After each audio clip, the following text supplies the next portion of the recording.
Today we will discuss another numerical problem of parallel and series combination of cells. ठीक है, तो देखिए यहाँ पर क्या है, ये 3 सेल्स है जिसका यानी फर्स्ट सेल का EMF 6 वोल्ट, 10 वोल्ट और 4 वोल्ट। अब इसमें 10 वोल्ट और 4 वोल्ट किस में है, पैरेलल में है और उसके साथ ये सीरीज में है। इंटरनल रेजिस्टेंस इसका 1 ओम, इसका 2 ओम है और इसका 2 ओम है। ठीक है, तो हमें क्या निकालना है बेसिकली, इसका फाइंड जो equivalent EMF and equivalent internal resistance, हमें इसका फाइंड आउट करना है। ठीक है, तो सबसे पहले देखते हैं हम इसको पैरेलल जो ये कॉम्बिनेशन है सेल्स का, इसको हम सॉर्ट आउट करते हैं। तो देखिए पैरेलल क्या होता है कि positive of one cell is connected to positive terminal with another cell. ठीक है, लेकिन यहाँ पर क्या है, नेगेटिव से पॉजिटिव कनेक्ट है।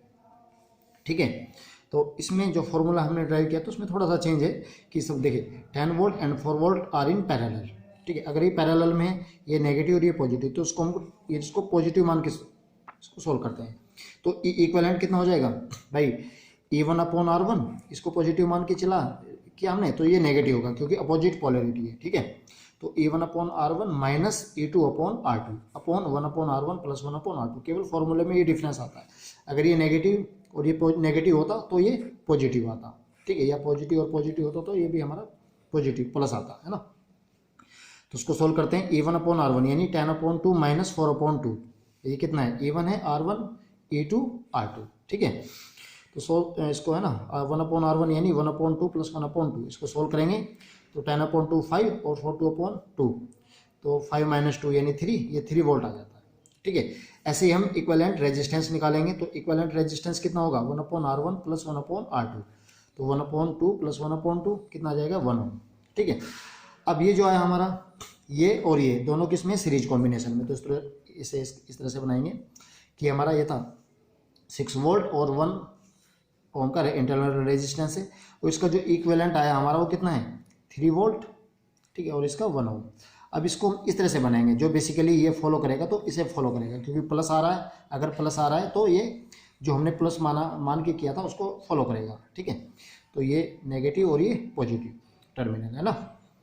अब देखते हैं दोनों सीरीज में है, फिर वही प्रॉब्लम है भाई, नेगेटिव नेगेटिव है तो नेगेटिव पॉजिटिव, पॉजिटिव नेगेटिव आता तभी तो सीरीज होता है। अब इसमें वही है कि नेगेटिव और नेगेटिव है, तो हम इसको पॉजिटिव मान के सोल्व करेंगे इसको।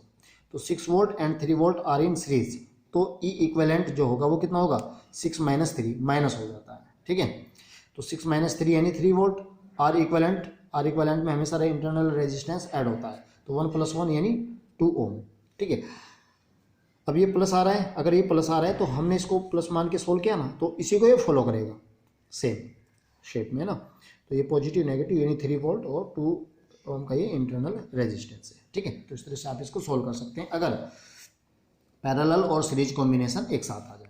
ठीक है, उसके आगे देखिए कि if N cells each of EMF E and internal resistance are connected in parallel. उसने कहा अगर एन सेल्स किस में है, अगर वो पैरेलल में कनेक्ट है, E अप टू N।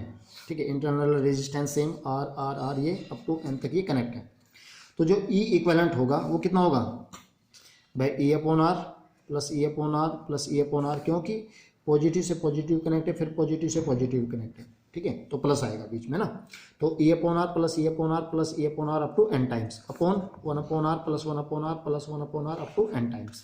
तो E इक्विवेलेंट कितना हो जाएगा, ये N टाइम्स हो जाएगा, यानी N times of E/R upon N times of 1/R। ठीक है, तो देख रहे हैं R से R कैंसिल आउट और N से N, तो E इक्विवेलेंट कितना हो जाएगा हमारा E। ठीक है, यानी उस कंडीशन में अगर N सेल्स पैरेलल में कनेक्ट हैं, अगर N सेल्स किस में कनेक्ट है, पैरेलल में ऐड हैं, तो जो इस E इक्विवेलेंट है वो किसके इक्वल होगा, E के इक्वल होगा। ठीक है, कितनी बार उसको ऐड कर लो, इक्विवेलेंट जो EMF है उसका वो चेंज नहीं होता। ठीक है, अब इंटरनल रेजिस्टेंस को देखते हैं, तो 1/, इक्विवेलेंट रेजिस्टेंस कितना होगा, 1/R plus 1/R plus 1/R up to N times, तो कितना हो जाएगा, N टाइम्स अपॉन, ठीक है, N टाइम्स ऑफ 1/R, तो N/R हो जाएगा। तो R इक्विवेलेंट कितना निकल जाएगा यहाँ से, R/N। ठीक है, कैसे देखिए, अब इसको एक क्वेश्चन से समझते हैं। हमारे पास 2 सेल्स हैं of EMF 6 volt and 6 volt, positive से पॉजिटिव कनेक्ट है तो कोई प्रॉब्लम नहीं है ना। इसका इंटरनल रेजिस्टेंस 2 ओम है, इसका भी कितना है 2 ओम। ठीक है, आ गई ये सीरीज में कनेक्ट है, तो हम केवल पैरेलल की बात करते हैं। तो सेम वोल्ट की बैटरी है, ठीक है, तो सेम अगर वोल्ट की बैटरी है तो कितना आ जाएगा, ई इक्विवेलेंट, कितने भी उसको बार कनेक्ट कर लो पैरेलल में, उसका जो है ना ई इक्विवेलेंट वो ई के इक्वल ही होता है। तो 6 वोल्ट और 6 वोल्ट, तो इसका एमएफ किसके इक्वल होगा, 6 वोल्ट के। इंटरनल रेजिस्टेंस कितना होता है, यानी R अपॉन एन, आर कितना है यहाँ पर 2 और एन कितना है 2 टाइम्स ही ऐड है, 1 और 2 है ना, तो 2 अपॉन 2 यानी 1 ओम हो जाएगा, और सिंपली 3 वोल्ट और ये 1 ओम। नेगेटिव पॉजिटिव सीरीज में है तो कोई दिक्कत नहीं होगी, ठीक है। तो 6 + 3 9 वोल्ट और 1 + 1 यानी 2 ओम का ये इंटरनल रेजिस्टेंस होगा। तो इस तरह से आप इसको हम सॉल्व कर सकते हैं, ठीक है। अब देखते हैं करंट इलेक्ट्रिसिटी का नेक्स्ट टॉपिक, किरचॉफ्स लॉ, जिसे हम जंक्शन रूल भी बोलते हैं और किरचॉफ्स करंट लॉ भी इसको बोला जा सकता है, ठीक है। तो देखिए इसमें क्या होता है, इसका बेसिकली एक सिंपल लॉज हैं, एक्चुअली इसके 2 लॉज हैं किरचॉफ के, ठीक है, जो हमें लॉज पढ़ने हैं और उसको फिर अप्लाई करना है। बेसिकली किरचॉफ्स का क्या, एक्चुअली इसका क्या मकसद होता है, एक तरीके से यह किसी भी कॉम्प्लेक्स सर्किट को, ठीक है, सोल्व कर लेता है, ठीक है। किरचॉफ्स की हेल्प से हम किसी भी कॉम्प्लेक्स सर्किट को हम सोल्व कर देते हैं हम, बट ये नहीं कह सकते कि इजीली हो जाएगा, हाँ सोल्व हो जाएगा डेफिनेट, ठीक है, ये डेफिनेट है।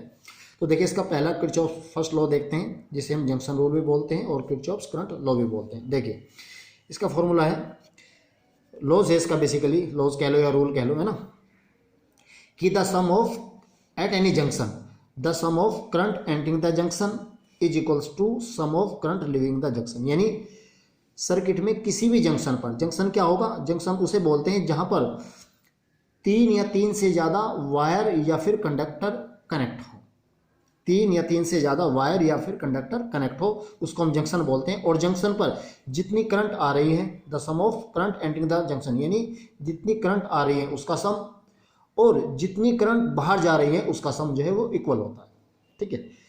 फॉर एग्जाम्पल जैसे ये देखिए, इसमें 3 वायर हैं और इस पॉइंट पे वो कनेक्ट है, इसको हमने जंक्शन बोला। इस पे 3 करंट आ रही हैं, 2 एम्पियर की आ रही है, 3 एम्पियर की आ रही है, ठीक है, और हमें ये फाइंड आउट करना है। तो आने वाली करंट यानी 2 + 3 और जाने वाली उसको हमने आई माना, तो आई कितनी आ जाएगी 5 एम्पियर, ठीक है। यानी किसी जंक्शन पर आने वाली करंट का जो सम है वो किसके इक्वल होगा, ठीक है, sum of current leaving the junction, यानी उस जंक्शन से बाहर जाने वाली करंट, ठीक है। इसको और समझते हैं, देखिए जैसे ये 4 एम्पियर की आ रही है, 3 एम्पियर की, ये 5 एम्पियर और ये 2 एम्पियर। इसमें देखिए इसको जंक्शन बोला बिकॉज मोर देन 3 वायर और कंडक्टर मीट्स इस पॉइंट पर, ठीक है। तो देखो इस पर आने वाली करंट इस जंक्शन पर, यानी इसे जंक्शन बोला, इस पर आने वाली करंट कितनी है 3 एम्पियर और 4 एम्पियर, तो 3 + 4। इससे बाहर जाने वाली कितनी है भाई 2 है, और यानी इसको 2 माना और ये हमने आई फाइंड आउट करना है, तो 2 + I, तो 3 + 4 7 और 2 + I यानी 2 + I, आई की वैल्यू कितनी हो जाएगी 7 - 2 यानी 5 एम्पियर। तो इससे जो बाहर जाने वाली जो करंट है वो कितनी होगी 5 एम्पियर। अब इसको समझते हैं, देखिए सपोज करो हमारे पास ये कोई इलेक्ट्रॉनिक सर्किट है, ABCDEF, इसको माना ये कोई सेल से कनेक्ट है, ये रेजिस्टेंस है, ये भी कोई रेजिस्टेंस है। तो देखते हैं इसमें जंक्शन कौन कौन से, तो जंक्शन कितने होंगे भाई, ये तो जंक्शन नहीं है, क्यों, क्योंकि यहाँ पर केवल 2 वायर कनेक्ट है, ये भी यहाँ पर भी 2 वायर कनेक्ट है, इधर भी 2 वायर कनेक्ट है और इधर भी 2 वायर कनेक्ट है, तो ये AFDC ये जंक्शन नहीं होंगे। तो जंक्शन कौन से होंगे B और E, क्यों, क्योंकि B में 3 वायर कनेक्ट है, 1 2 और 3, ऐसे ही E पर 1 2 3 3 वायर कनेक्ट है, ठीक है। तो जहाँ पर 3 या 3 से ज़्यादा वायर या कंडक्टर कनेक्ट हो तो उसे हम क्या बोलते हैं, जंक्शन बोलते हैं, ठीक है। बाकी इसको हम A E F D और C को हम नोड बोल सकते हैं, ठीक है। तो कभी फॉर्मूला ये भी लिखा रहता है कि समेशन I = 0 एट जंक्शन। इसका मतलब क्या है कि जंक्शन पर जितनी आने वाली करंट है उसको पॉजिटिव मान लेते हैं और बाहर जाने वाली करंट को नेगेटिव मान लेते हैं, ठीक है। तो उसका जो जंक्शन पर जो सम है वो है ना, ठीक है, तो उसको हम एक तरीके से समेशन I एट जंक्शन = 0 इस तरह से भी हम लिख सकते हैं, ठीक है। अब देखते हैं कि ये किस फंडामेंटल प्रिंसिपल पर बेस्ड है। Basically it is based on principle of conservation of charge. मतलब कंजर्वेशन ऑफ चार्ज क्या होता है, जैसे कि हमने चार्ज के बारे में स्टडी किया हुआ था कि चार्ज को ना तो हम क्रिएट कर सकते हैं और ना ही उसको हम डिस्ट्रॉय कर सकते हैं, ठीक है। तो बेसिकली करंट भी क्या है, करंट क्या होती है, rate of flow of charge, यानी चार्ज है ना, पर सेकेंड, है ना, पर यूनिट टाइम, है ना। तो इसमें क्या हुआ कि जैसे भाई हम क्या है, किसी जंक्शन पे ना तो हम चार्ज को प्रोड्यूस कर सकते और ना ही हम उसको डिस्ट्रॉय कर सकते, ठीक है।